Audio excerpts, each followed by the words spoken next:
Hello class 12 आज मैं आपको कुछ फंक्शंस स्पेशल दो फंक्शन है एक्सपोनेंशियल और लॉगरिथम फंक्शन, उसकी डेफिनेशन, डोमेन रेंज और उसकी ग्राफ बताती हूँ। ठीक है, बाकी इसके अलावा भी बहुत इंपॉर्टेंट फंक्शंस हैं जो आपको मैंने 11th में पढ़ाए थे।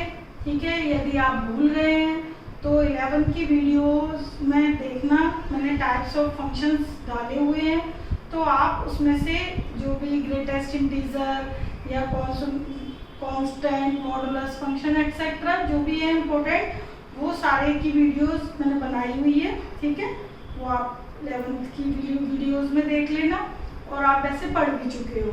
ठीक, लेकिन अब आपके दो स्पेशल जो फंक्शन है एक्सपोनेंशियल और लॉगरिथम, इसका यूज आपके कैलकुलस में कहीं भी हो जाता है, डेरिवेटिव हो चाहे इंटीग्रेशन हो। ठीक है, तो आप ये जरूर सीखिएगा और आपको डेफिनेशन पता होनी चाहिए इसकी। तो देखिए, exponential function it is defined bye, exponential function को किससे डिफाइन करते हैं? fx a की पावर x से। ओके, इधर a ग्रेटर देन 1 होगा एंड नॉट इक्वल टू 0। ठीक है, सॉरी, ग्रेटर देन 0 और not equal to 1। Okay, a की वैल्यू है जो भी मतलब बेस है वो 0 से बड़ा है और 1 के इक्वल नहीं है।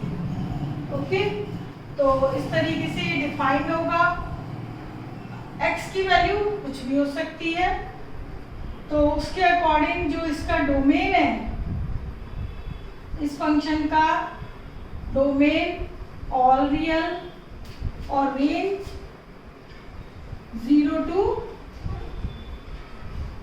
इंफिनिटी। ठीक है, क्लोज नहीं है, ओपन है, तो ये आपका 0 टू इंफिनिटी इसकी रेंज है। रेंज हमेशा पॉजिटिव आएगी। तो ये इसकी डेफिनेशन है। अब देखिएगा इसका ग्राफ, लेकिन ग्राफ समझने से पहले आप देखना यहाँ पर है ना, दो कंडीशन अराइज होती है। क्या? देखो, as a greater than 0 and a not equal to 1, therefore there are two cases arise। कैसे? एक केस तो आपका क्या बनता है, a की वैल्यू जो है आपकी ये 0 1, क्या लिखा है कि 0 से बड़ी। ठीक है, 0 नहीं है, यानी कि 0 इंक्लूड नहीं है और 1 नहीं है। ठीक, तो यानी कि सॉरी 0 से बड़ी ये, लेकिन बीच में 1 नहीं है, तो 1 से आगे हो सकती है बट 1 नहीं है। तो दो पॉसिबिलिटी है कि एक तो क्या केस बनेगा कि व्हेन a की वैल्यू 1 से बड़ी, 1 इंक्लूड नहीं है बट 1 से बड़ी तो हो सकती है। ठीक है, और a की वैल्यू 0 से बड़ी, यानी 0 से बड़ी सारे नंबर है, सारे पॉजिटिव। a जो बेस है 0 को छोड़कर सारे नंबर पॉसिबल हैं, सारे प्लस के नंबर हो सकते हैं बेस में, लेकिन 1 नहीं हो सकता बीच में। तो बीच में भाई एक ब्रेक आ गया कि 1 नहीं हो सकता, तो इसलिए दो इंटरवल बनते हैं, यानी कि दो केस बनते हैं, अदरवाइज तो ये पूरी लाइन हो जाती। ठीक है, ये वाली पूरी 0 से लेकर इंफिनिटी तक हो जाती है a की वैल्यू, बट 0 नहीं है और 1 नहीं है, तो इसलिए यहाँ पे दो केस बन गए। एक केस ये बन गया, दूसरा केस आपका बना a की वैल्यू 0 और 1 के बिटवीन। एक केस ये बन गया, एक केस ये बन गया, किसके ऊपर? a के ऊपर। ठीक है, तो दो केस है, तो उसके अकॉर्डिंग जो फंक्शन की वैल्यू है वो चेंज होती रहेगी। देखो कैसे, यदि x की वैल्यू, भाई डोमेन तो आपकी पूरी ऑल रियल है, यदि x की वैल्यू 0 से बड़ी है तो आपके पास जो a की पावर x आएगा वो 1 से ग्रेटर आएगा। a की पावर x जो आएगा वो क्या आएगा, 1 से बड़ा आएगा। तो कैसे लिखोगे इसे, ऐसे लिख दूं, 1 से ग्रेटर। और यदि x की वैल्यू 0 है तो इसकी वैल्यू क्या होगी, 1। ठीक है, ऐसे लिख लो, a की पावर x ग्रेटर देन 1 आएगा। ठीक है, और इसमें a की पावर x लेस देन 1 आएगा कब, जब x की वैल्यू 0 से छोटी है। इट मीन्स यदि जैसे जैसे हम x की वैल्यू बढ़ाते जाएंगे f(x), तो y की वैल्यू है वो बढ़ती जाएगी, और जैसे जैसे हम x की वैल्यू 0 से नीचे लाएंगे, जो y है, y मतलब f(x), उसकी वैल्यू 1 से कम आती जाएगी, और एग्जैक्ट 0 पर f(x) की वैल्यू 1 होगी। ठीक है, और बेस के बारे में आपको पता ही है, ये कंडीशन कब है, जब बेस आपका 1 से ज्यादा हो। ठीक है, बेस मतलब a की वैल्यू। ओके, तो ये केस है, तो इसके लिए जो ग्राफ है वो देखो क्या आएगा। आप पहले ये बना लो, ये y x dash x y dash. ठीक है, मैंने पहले 0 पे बना लिया 1, 0 पे 1। ठीक है, अब 0 से जो नीचे नंबर है उनमें 1 से कम आ रही है वैल्यू, तो 1 से कम। ठीक है, और जो 0 से आगे x की वैल्यू, तो फंक्शन की वैल्यू क्या आ रही है, 1 से ज्यादा। ठीक है, तो इस तरीके से ये जो ग्राफ है वो a ग्रेटर देन 1 के लिए। ठीक है, ये y जो आपका फंक्शन है y is equal to this, यानी f(x) बराबर ax, वो ये है। तो जैसे जैसे x की वैल्यू बढ़ती जाएगी f(x) की वैल्यू भी बढ़ती जाएगी। f(x) मतलब y की वैल्यू। ओके, 0 पे 1 बीच में ही ब्रेक। तो इस तरीके से फर्स्ट केस हो गया। दूसरा केस है 0 और 1 के बीच है यदि, ठीक है, a की वैल्यू, और आप इसमें a की वैल्यू का कोई भी एग्जांपल लेके देख सकते हो। जैसे मैंने फर्स्ट केस कराया, तो मेरे पास कोई फंक्शन है जैसे y इज इक्वल टू 2 की पावर x, एक्सपोनेंशियल फंक्शन है, y मतलब वही f(x). अब मैं x की वैल्यू 0 से बड़ी पुट करूँ यानी पॉजिटिव, तो देखो 0 से बड़ी पुट करती हूँ, 1 पुट किया 2 आया, 2 पुट किया 4 आया। तो देखो x की वैल्यू जैसे जैसे मैं बढ़ाती जा रही हूँ तो y की वैल्यू भी बढ़ती जा रही है, बढ़ रही है ना। अच्छा, अब यदि x की वैल्यू में माइनस में पुट करूँ लेस देन 0, ठीक है, माइनस में पुट करूँ जैसे -1, तो क्या आएगा 1/2, -2 1/4, -3 1/8। तो वैल्यू क्या हो रही है, डिक्रीज। ठीक है, और 0 पर x की पावर 0 यानी 2 की पावर 0 वैल्यू क्या है, 1। ओके, तो आप कोई भी a बेस लेकर वैल्यूज पुट करके भी देख सकते हो, तो आपको यही ग्राफ मिलेगा। अब देखिएगा यदि a की वैल्यू 0 और 1 के बिटवीन है तो क्या होगा। तब देखो f(x) की वैल्यू किस तरह एकदम से चेंज होती है। ठीक है, इसमें देखिए यदि x ग्रेटर देन 0 है तो जो आपका एक्सपोनेंशियल है यानी y की वैल्यू है वो लेस देन 1 आएगी, और यदि x की वैल्यू 0 है तो वो 1 ही रहेगी।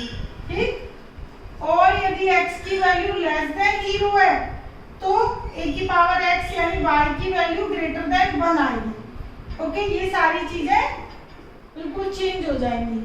ये ग्राफ देखो बढ़ता जा रहा है, जैसे जैसे x की वैल्यू बढ़ती जा रही है, इधर अपोजिट हो रहा है, जैसे जैसे x की वैल्यू कम होती जाएगी ग्राफ बढ़ता जाएगा, यानी y की वैल्यू बढ़ती जाएगी। ओके, तो इसमें y की वैल्यू बढ़ेगी, सॉरी कम होती जाएगी, इसमें वैल्यू कम होगी, इसमें y की वैल्यू बढ़ेगी।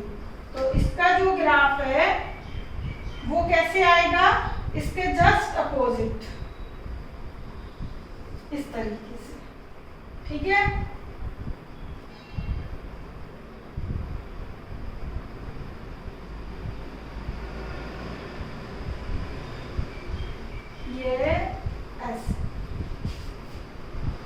और ये कट कहाँ करेंगे, वही 0 1 पे। ये वैल्यू तो कॉमन है, x की वैल्यू 0 y की 1, ठीक है।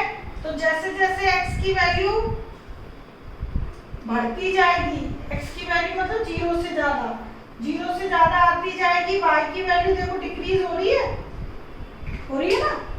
ये देखो x की वैल्यू बढ़ती जाएगी, y की नीचे आती जाएगी, और x की वैल्यू निगेटिव है तो y की बढ़ती जाएगी। निगेटिव मतलब ये केस, थर्ड केस। तो इसका जस्ट अपोजिट ग्राफ बनेगा आपको। तो ये ग्राफ कब बनेगा, ये आपको मालूम है x और x डैश। ये ग्राफ कब है, जब a आपका 0 से 1 के बीच है, उस केस के लिए ही, ठीक है। किसका फंक्शन, a की पावर x वाले का, ठीक। तो इस तरीके से यहाँ पर दो केस अराइज होते हैं। a की वैल्यू 1 से बड़ी है तो ग्राफ u मिलेगा, और a की वैल्यू 0 और 1 के बिटवीन है तो ग्राफ ये मिलेगा, ठीक है। जैसे 0 और 1 के बीच कोई एग्जांपल लिया मैंने, function y is equal to half ले लिया, हाफ की पावर x, एक्सपोनेंशियल है। अब आपने देख लिया a वाला केस ये, ठीक है। तो अब देखो, जैसे मैंने x की वैल्यू भाई 0 पुट करी तो मुझे पता है 1 ही है, ये दोनों सेम है, ठीक। अब देखो x की वैल्यू मैंने 1 से ज्यादा पुट करी, तो 1 पुट करी हाफ आया, 2 पुट करी पॉजिटिव पुट कर रही हूँ, x की वैल्यू ग्रेटर देन 0, ठीक है, ये वाला केस। तो करी तो 1/4, 3 पुट करी तो जैसे जैसे x की वैल्यू बढ़ती जा रही है, y की है ना कम होती जा रही है, x की बढ़ती जा रही है तो y की 1 से कम आ रही है, ठीक है। और इसी तरीके से x की वैल्यू जैसे जैसे माइनस में पुट करती जाऊंगी, 0 से नीचे माइनस के नंबर ही होंगे, तो a की पावर x की वैल्यू बढ़ती जाएगी। देखो कैसे, अब मैं माइनस की पुट करती हूँ x की वैल्यू, तो माइनस में पुट करूंगी तो 1/2 का रेसिप्रोकल 2 हो जाएगा, इसका वही क्या हो जाएगा 4, ठीक है, माइनस है ना, और ये 8। तो देखो y की वैल्यू बढ़ रही है कि x की कम हो रही है, ठीक है। तो इस तरीके से ये दो केस अराइज होते हैं हमारे एक्सपोनेंशियल फंक्शन के। अच्छा, एक्सपोनेंशियल फंक्शन में ये तो है a की पावर x, ठीक है, कॉमन बेस कुछ भी। एक होता है आपका बेस, ये a की पावर x आपने पढ़ा भी। अब एक बेस है नेचुरल बेस e की पावर x, ठीक है, ये कॉमन बेस, ये नेचुरल बेस। e आपको पता है एक इरेशनल नंबर है, e क्या है, इरेशनल नंबर है, और जिसकी वैल्यू क्या होती है, बिटवीन 2 to 3 के बिटवीन होती है, जिसको हम क्या कंसीडर कर लेते हैं 2.7 या 2.8, ठीक है। तो मैक्सिमम 2.718 हम पुट कर लेते हैं। तो ये डिपेंड करता है कि आपको क्वेश्चन में क्या दिया है, अदरवाइज 2.718 मैक्सिमम पुट रहती है, कई बुक्स में ओनली 2.7 या 2.8 पुट कर देते हैं, ठीक है। तो ये आप 2.7 कंसीडर कर सकते हो। तो e की एक रैशनल नंबर है जो की वैल्यू 2 और 3 के बिटवीन होती है। तो बेस यदि हम ये लेते हैं तो भी सारा ग्राफ एज इट इज रहता है, एक ही जगह मैं भी यहाँ e कर दूं तो यहाँ पर कोई चेंज नहीं होगा, ग्राफ आपको यही मिलेंगे, ठीक है। तो जो बेस a लूं कोई भी नंबर या e लूं, ठीक है, और e आपका फिक्स है 2 और 3 के बिटवीन होती है वैल्यू। तो 2.718 बेस लूं या 2.7 लूं तो आप ग्राफ बनाओगे तब भी आपको यही ग्राफ मिलेगा, ठीक है।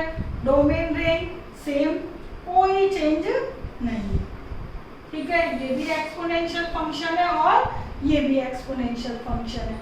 इधर बेस e फिक्स है, इधर बेस a कॉमन है, आप कुछ भी ले सकते हो, ओके। तो बस यही डिफरेंस है a और e में, ठीक। इसे नेचुरल बेस कह सकते हो।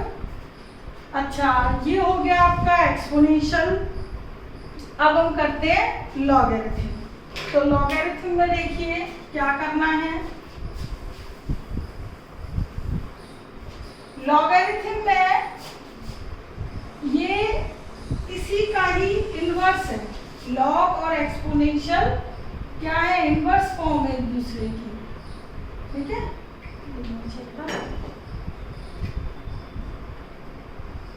लॉगरिथम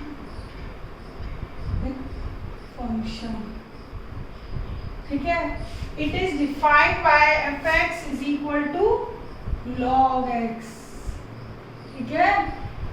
एक ही कंडीशन वही है, इसका बेस देखो log ax, log a base है, ये x है, a की वैल्यू यही है, और एक चीज और ऐड होगी, x ऑलवेज ग्रेटर देन 0, यहाँ लिख देती हूँ x greater than 0, a greater than 1, sorry not equal to 1, a की वैल्यू 1 नहीं होनी चाहिए और a 0 से बड़ा हो। a की कंडीशन वही होगी जो एक्सपोनेंशियल में, ठीक है, बेस की कंडीशन वही है।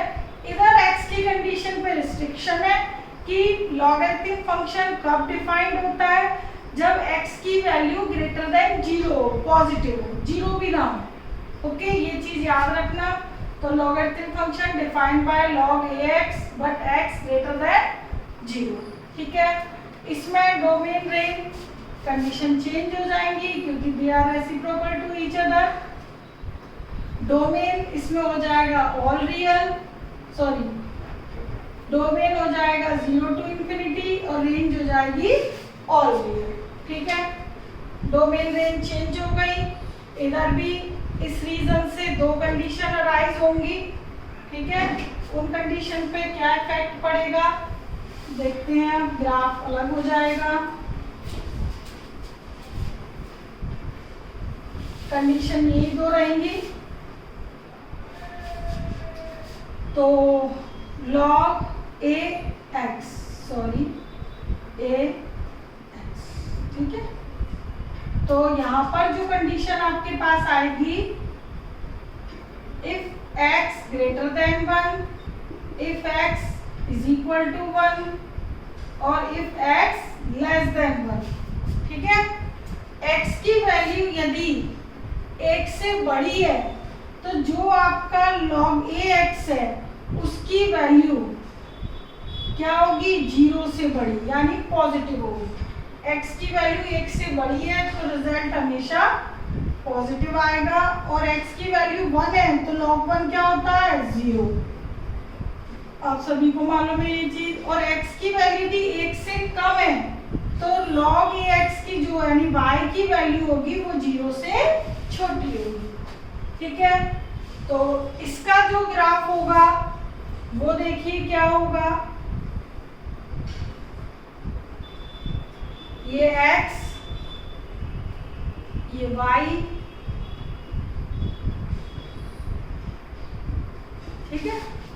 अब ये तो क्लियर हो गई, x यदि 1 है तो y 0 है, ठीक है। तो सबसे पहले हम ये ड्रॉ कर देते हैं, x की 1 तो y 0।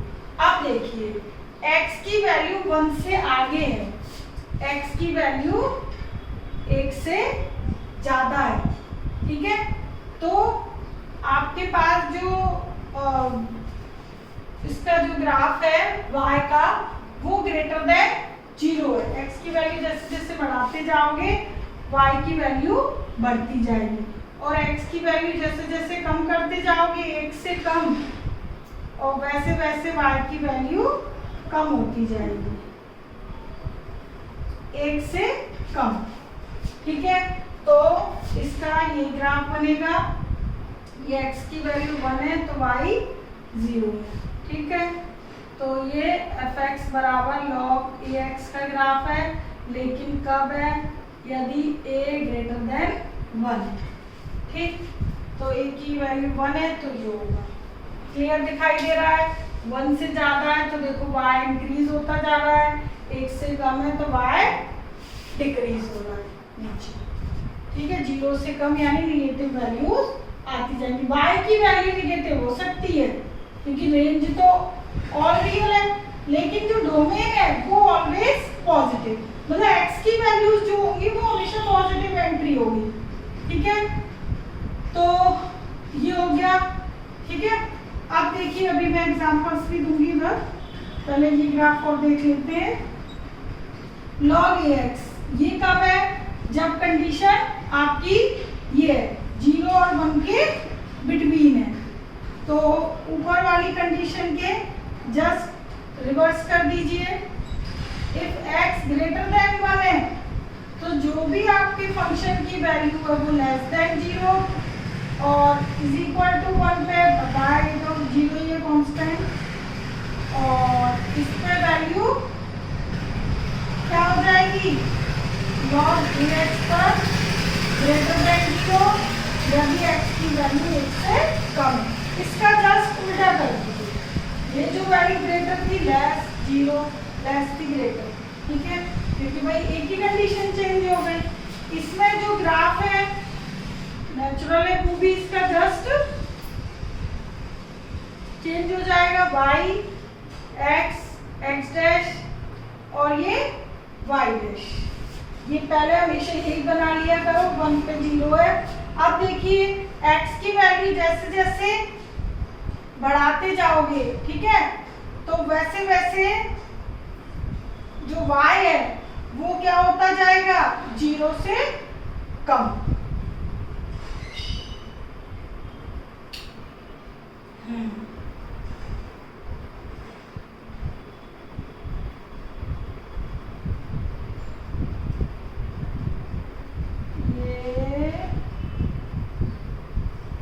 ये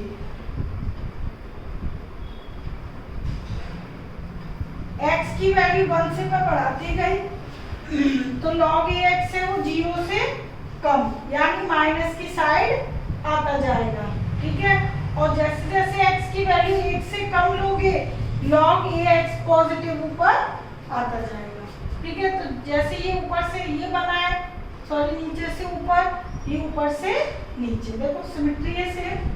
ठीक है, मतलब सिमेट्री नहीं,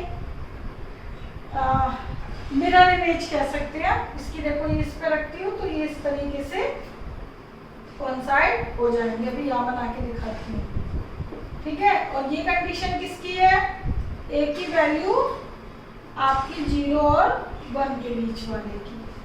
ठीक है, एक दिस। ठीक, तो मैं दोनों कंबाइंड करती हूँ तो एक ये आएगा और एक ये आएगा। ठीक है, ये इसकी मिरर इमेज है ये, और ये बन जी एक ग्राफ यूं है आपका और एक ग्राफ यूं, और जो एक्सपोनेंशियल था वो ये और ये लॉग का ग्राफ है। दोनों केसेस में a ग्रेटर देन 1 का, और ये है आपका ये 0 से 1 लॉग का, और एक्सपोनेंशियल में ये है ग्रेटर देन 1 और ये 0 से 1 ये एक्सपोनेंशियल का। ठीक है, ये लॉग का, तो ये दोनों ऐसे आएगा और ये ऐसे आएगा। मैंने तो अलग अलग केस आपके बनाए हुए हैं, कंबाइंड बनाना चाहते हो तो कंबाइंड भी ग्राफ बना सकते हो। ठीक है, अब लॉग से रिलेटेड कुछ बातें, प्रॉपर्टीज तो आपके पास लिखी हुई हैं, मैं पहले भी लिखवा चुकी हूँ आपको क्लास में। अब देखिएगा जो लॉग है वो कैसे इसका रेसिप्रोकल, जैसे a की पावर x क्या है, y, ये अभी आपने पढ़ा एक्सपोनेंशियल फंक्शन। ठीक, अब देखो इसका मैंने लॉग लिया तो लॉग ये y और ये x, बेस a है ये बेस है, तो ये दोनों एक दूसरे के क्या है, इनवर्स फंक्शन है। ये दोनों एक दूसरे के इनवर्स फंक्शन है, नॉट रेसिप्रोकल, सॉरी। ठीक है, they are inverse two each other. For example 2 की पावर 3 कितना है, 8, तो log 2 8 इज इक्वल टू कितना होगा, 3। कैसे, देखो log 2 और ये 2 की पावर 3 आगे आ जाएगा और अकॉर्डिंग टू लॉग रूल 3 आगे आ गया, log 2 according to log rule 2 ये दोनों बराबर हो तो उसकी वैल्यू क्या होती है 1, तो क्या आ गया y 3 आ गया। ठीक है, तो इस तरीके से ये एक्सपोनेंशियल फॉर्म, तो ये लॉगरिथमिक फॉर्म, ये एक्सपोनेंशियल फॉर्म और ये लॉग फॉर्म। ठीक, अब बात आती है बेस की, ये है कॉमन लॉग, यहाँ पर बेस क्या है a। ठीक, अब क्या है, यदि बेस e कर दे तो वो हो जाता है नेचुरल लॉग। यदि बेस क्या कर दिया जाए, e कर दिया जाए, तो ये है नेचुरल लॉग। ठीक है, ये है कॉमन लॉग। तो नेचुरल लॉग में बेस e आपका कांस्टेंट है, ये आपको बता दिया है मैंने, इरेशनल फंक्शन है, इरेशनल नंबर है, सॉरी। तो आपको देखा है कि आपके 11th-12th में जो भी कैलकुलस में क्वेश्चंस होते हैं वो आपके मोस्टली क्या मतलब 99% जो क्वेश्चंस होते हैं वो आपका बेस ई के होते हैं। ठीक है, यानी कि नेचुरल लॉग होते हैं, और बेस जब ई होता है तो आपके में केवल log x डिनोट रहता है। तो जहाँ पर बुक में कहीं भी log x दिख जाए, बेस कुछ नहीं लगा है, तो आप हमेशा उसको क्या सपोज करोगे, क्या कंसीडर करोगे कि ये नेचुरल लॉग है। ओके, बिकॉज log e की वैल्यू होती है 1, तो कोई फंक्शन पे फर्क नहीं पड़ता। तो जब भी खाली log x लिखा हुआ मिले किसी भी क्वेश्चन में, तो समझ जाना कि वो आपका log e x है, क्योंकि e के अलावा यदि कोई बेस है तो वो आपको लिखा मिलेगा।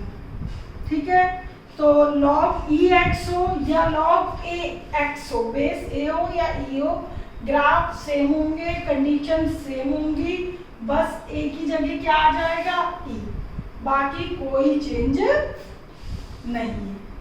ठीक है, तो ये आपको शायद मालूम भी हो कि 1 + 1/1 फैक्टोरियल, 1/2 फैक्टोरियल, 1/3 फैक्टोरियल इसकी सीरीज की वैल्यू है। ठीक है, जो कि 2.7 समथिंग आगे रैशनल नंबर है, काफी बड़ा है, 2.718 जो भी है। ठीक है, इस सीरीज की वैल्यू होती है। तो ये आपके आज मैंने दोनों फंक्शन लॉगरिथम और एक्सपोनेंशियल क्लियर कर दिए हैं। अच्छी तरीके से इन्हें ऑब्जर्व कीजिए, बनाइएगा, तरह तरह की वैल्यूज लेके बनाओ, आपको हमेशा यही ग्राफ मिलेंगे। तो अपने माइंड में फिक्स कर लो डोमेन रेंज और उनके ग्राफ अलग अलग केस के लिए। ठीक है, तो ये कीजिएगा। Okay, take care, bye.